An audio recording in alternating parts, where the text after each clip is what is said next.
नमस्कार निवेशकों, Indian investor of the year के इस विशेष अंक में आपका हार्दिक अभिनंदन है। आज लगभग 3 मास के बाद मैं आपसे मुखातिब हो रहा हूँ। पिछला वीडियो मैंने बजट के तुरंत बाद आपको दिया था और आशा जताई थी कि बजट में जो थम्स अप बाज़ारों ने दिया बजट को, वो बाज़ार को निफ्टी पर 15,500 के स्तर तक ले जा सकता है। और पोस्ट बजट हमने देखा 16 फरवरी को निफ्टी ने 15,431 का एक नया हाई लगाया। तब से दुनिया भर के इक्विटी मार्केट बेलगाम लिक्विडिटी के चलते लगातार नए रिकॉर्ड बनाते रहे हैं। अभी मई के महीने में ही यूएस के डाउ जोन्स ने 35,000 का नया रिकॉर्ड बनाया है। इस दौरान हमारे बाजार लगभग सीमित दायरे में अर्थात 14,300 से लेकर 15,400 के बीच झूलते रहे हैं। एक तरह से यह एक ट्रेडर्स मार्केट बनकर रह गया है, जहां ट्रेडर्स 14,300 से 14,500 तक जब बाजार आता है तो खरीद फरोख्त करते हैं और 15,000 से ऊपर जाने पर शेयर बेच देते हैं। निवेशकों अर्थात लंबी अवधि के इन्वेस्टर्स के लिए इस तरह के बाजार में कोई विशेष अवसर नहीं मिलते हैं, लेकिन अब बाजार एक विस्फोट की कगार पर पहुंच चुका है। ये यहां से हम निफ्टी पर क्या 12,400 की ओर गिरेंगे या फिर 16,000 के आसपास एक नया रिकॉर्ड स्तर छूने में कामयाब होंगे। यही प्रश्न निवेशकों और ट्रेडर्स के मन में आज सर्वोपरि है। तो आइए इसका विश्लेषण करते हैं। सर्वप्रथम हमें 2020 के शुरुआती दौर का आकलन करना है।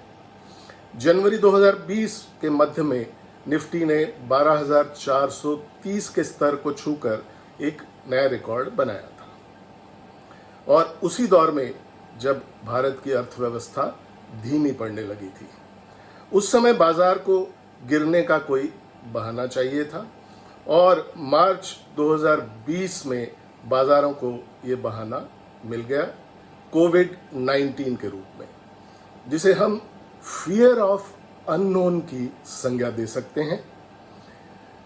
फियर ऑफ अननोन यानी जिसका प्रकोप बाजार आकलन नहीं कर पाता है, और इसी फियर ऑफ अननोन के कारण बाजार ताश के पत्तों की तरह ढह गए और 24 मार्च 2020 को निफ्टी ने 7,511 तक गिरकर एक निचले स्तर का रिकॉर्ड बनाया। इस दौर में बाजारों में इतना भय व्याप्त था मानो सभी शेयरों के दाम शून्य हो जाएंगे। परंतु जैसे जैसे लॉकडाउन खुलने लगा, बाजारों में नई ऊर्जा का संचार हुआ और जून 2020 से हमारे बाजारों ने पीछे मुड़कर नहीं देखा। मार्च 2020 से मार्च 2021 के बीच निफ्टी ने लगभग 95% का रिटर्न दिया, तो मिड कैप और स्मॉल कैप इंडेक्स 100 से लेकर 125% का रिटर्न देने में सफल हुए। बजट 2020-21 प्रस्तुत होने के साथ ही बाजारों में पुनः नए युग का संचार हुआ। अब यदि हम दुनिया भर के देशों की जीडीपी का आकलन करें तो पाएंगे कि वर्ष 2020 एक जीरो ईयर रहा। जीरो ईयर मतलब जीडीपी में कोई बढ़ोतरी दर्ज नहीं की गई। इसके विपरीत कई देशों ने तो नेगेटिव जीडीपी भी दर्ज की। भारत की भी स्थिति लगभग यही रही। भारत का 2021-22 का जीडीपी आकलन 10 से 12% बढ़ने की उम्मीद भी बनी और पर्याप्त लिक्विडिटी ने बाजारों में आग में घी का काम किया। भारत में कोविड की दूसरी लहर के कारण बाजार थोड़े समय के लिए नरम हुए, परंतु इस बार मार्केट में क्रैश जैसी स्थिति देखने को नहीं मिली। कारण पिछले वर्ष कोविड एक फियर ऑफ अननोन लेकर के आया था, पर इस बार वह अननोन फैक्टर समाप्त हो चुका था। अब यदि बाजारों को गिरना है तो एक नए फियर ऑफ अननोन का इंतजार करना होगा।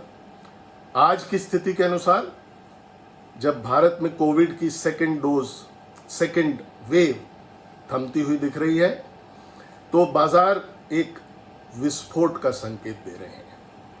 हम जल्द ही निफ्टी पर पिछला हाई जो 15,431 का फरवरी में लगा था उसको छू सकते हैं, और यदि उसके ऊपर टिक जाता है बाजार तो हम 16,000 की ओर भी बहुत तेजी से बढ़ सकते हैं।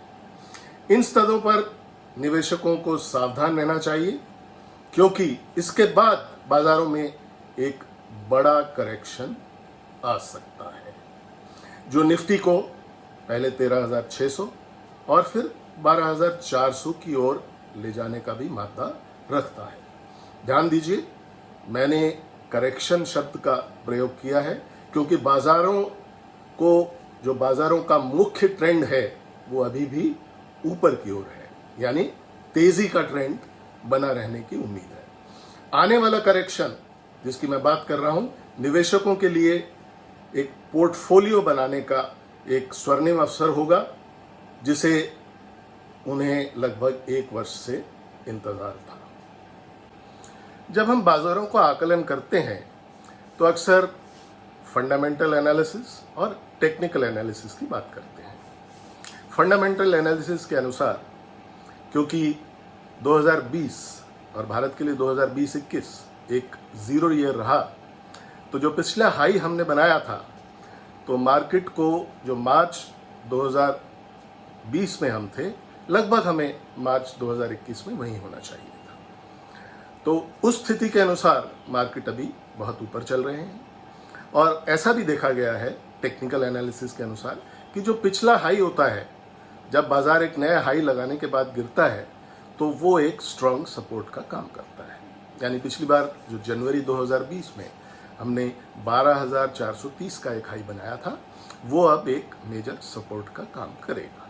यानी जब एक नया हाई लगाने के बाद बाजार एक गिरने की स्थिति में आएगा, तब पहले 13,600 पर उसको सपोर्ट मिलेगा। 13,600 वो स्तर था जो बजट अनाउंस होने से पहले मार्केट ने एक बार तय किया था, लेकिन बजट आते आते 14,000 तक हम पहुंचे थे, और तुरंत बजट के बाद 15 दिन में ही हमने एक नया हाई लगाया था।